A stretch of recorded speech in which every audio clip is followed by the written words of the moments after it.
Maryland's been very, very good at home this season, 14-1 now at home. This was a game our friends at Bet Rivers had as essentially a pick'em. Purdue opened up as a 1-point favorite. By the time the game tipped off, it was literally a pick'em. Take your side you think will win the game. And I hope a lot of people picked Maryland because that run in the second half was something special. RC, let's go to you first. What did you make of this result? You know what? I was shocked the extent of the run was a 26-4 run after the technical by Gillis. I mean, I didn't see that coming. I think there's something to be concerned about for Purdue. I think now the formula that everyone's using, you're kind of pressing them. You're slowing the game down a little bit. They're having less time to get into their offense. They can't run their sets. They're pushing Zach Edey a little bit off the block, forcing him to catch it out. They just don't have enough time, I think, to execute their half-court offense, and they're struggling. I mean, the pressures bother them. It doesn't seem like a lot of guys want to handle the ball outside Braden Smith, so we'll see what happens. I mean, it's on the road. So I'm not overreacting with them. I'm not off them. I mean, this time of year, winning on the road is hard. And, they started out the year so dominant.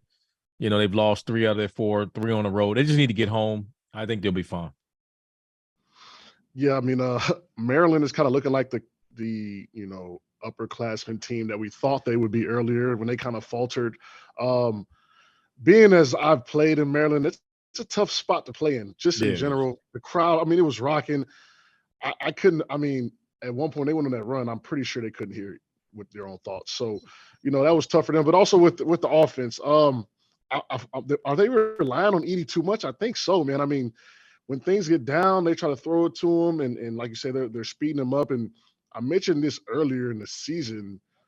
You got to go get him quick. You got to get him quick, and that speeds him up and messes up his rhythm. And I think that's what teams are doing now, and they're starting to kick out a little bit. So they're maybe a little over-reliant on Edey. Offenses definitely need some tweaking. They got to go back to the drawing board because teams are starting to figure them out. I still think they're a top team. They're going to be tough to beat, but there is some film on that formula to beat them, so we'll see what happens.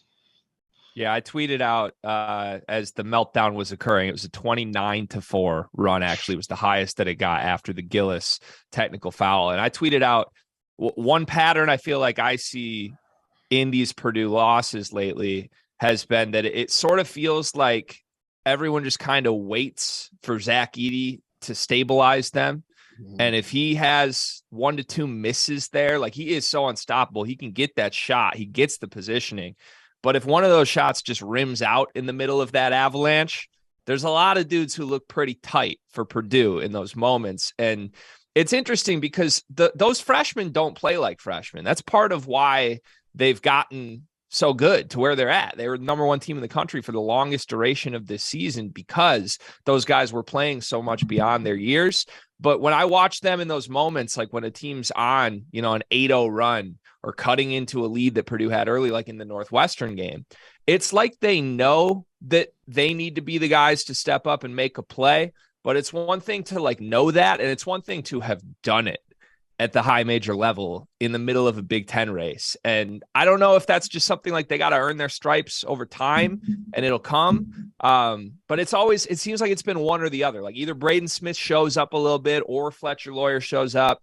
Rarely both of them at once, at least on the road in Big Ten play. Let's flip this to the Maryland side just briefly. Jahmir Young has been incredible. I mean, if you look at his numbers in conference play, it's hard to argue that he has been a top 5 guy in the Big Ten conference. And this is a conference, mind you, that has Zach Edey, Trace Jackson Davis, Jalen Pickett.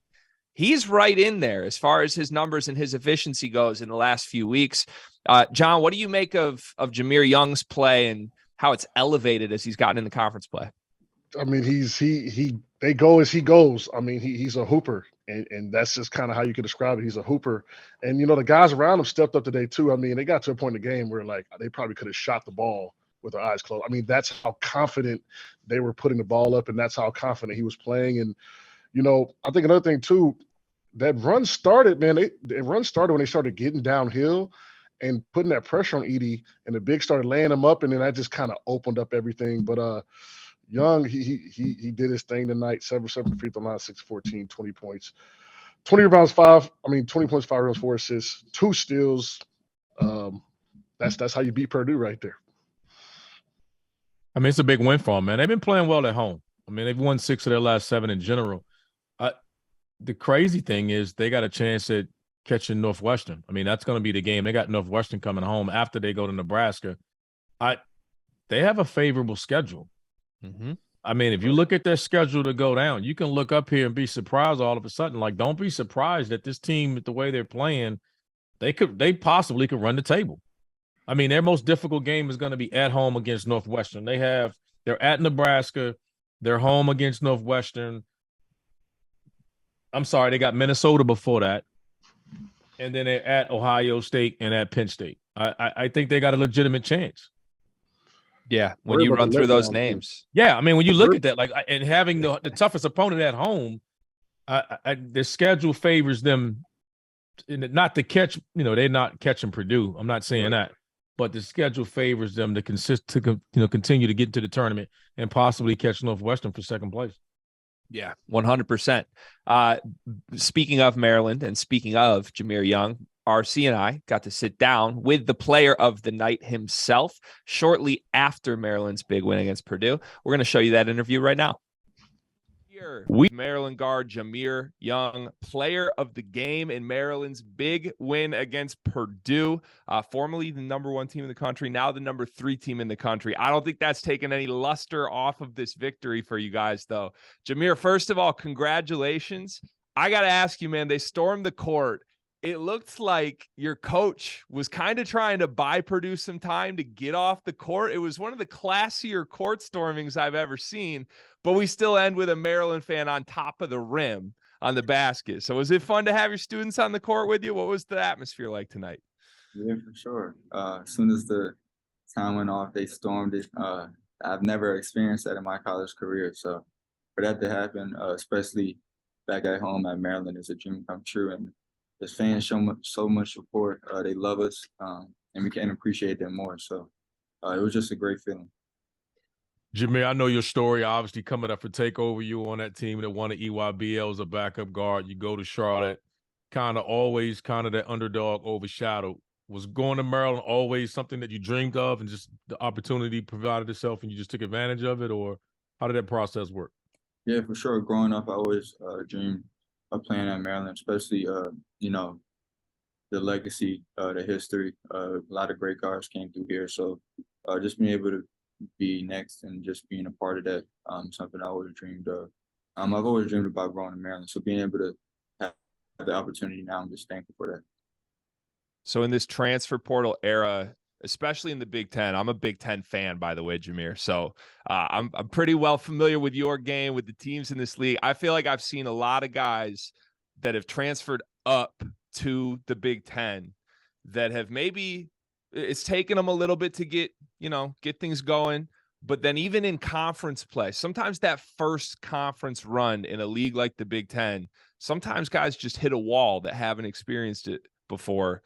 If anything, you've gotten better in conference play from where you were in the non-conference. Is that just like a comfort level? Have you just hit your stride, or what's allowed you to have so much success?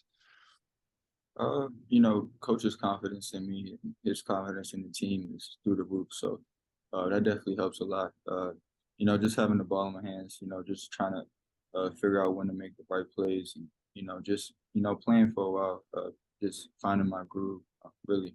But I feel like it's more of a mental thing. I'm a competitor at the end of the day. I don't shy away from the bright light. So just going out there and competing, trusting the work that I put in, especially over the summer. So it's really just like second nature, just going out and playing my game. I'm gonna put you on the spot. So are you all conference or what? Don't give me the political answer. Are you all conference or what? Yes, sir. Yes, sir. All right, I just want to make sure. You don't sound like you're trying to convince me enough, though. If I had a vote, I don't know if you're trying to convince me. Yeah, I mean, there's a lot of big names in this conference, right? That was a fair question to ask. You throw a Zach Edey around, a Trace Jackson Davis. I just feel like, Jahmir, you're playing as good as anybody, man. So don't be afraid to say that. You belong. Let them know. You belong. Ain't no doubt. Yeah, let them know. I'll give you the vote. I feel you. So you're not the only person who's in their first year here at Maryland this year. Kevin Willard, your coach, also making his way over from the Big East. What's your relationship with him been like, and just your connection and going through this first year together and now finding success as a team? I know we have a great relationship. We talk often. We watch film, so we spend a lot of time, on and off the court. So he's such a competitor, and I'm such a competitor, so we get along very well. And he believes in us, and he believes in me so much. So I couldn't ask for any other coach to play for. You guys have won 6 of your last 7. What changed? Just having the next play mentality, not getting down on ourselves. We've struggled on the road. Just having a competitive edge. I feel like we lost it for a little stretch. I feel like we got down, but we was able to turn it around. Being able to motivate each other, hold each other accountable, and really just knowing that we're capable, we can do this, and really just competing our butts off. To be honest with you. Well, I want to congratulate you, Jameer. Again, you were the player of the night in this game. 20 points, 5 rebounds, 4 assists, and you've been playing great ball long before tonight as well. You got both RC's vote and my vote, all conference this year, my man. Keep it up, and we'll be watching, and good luck the rest.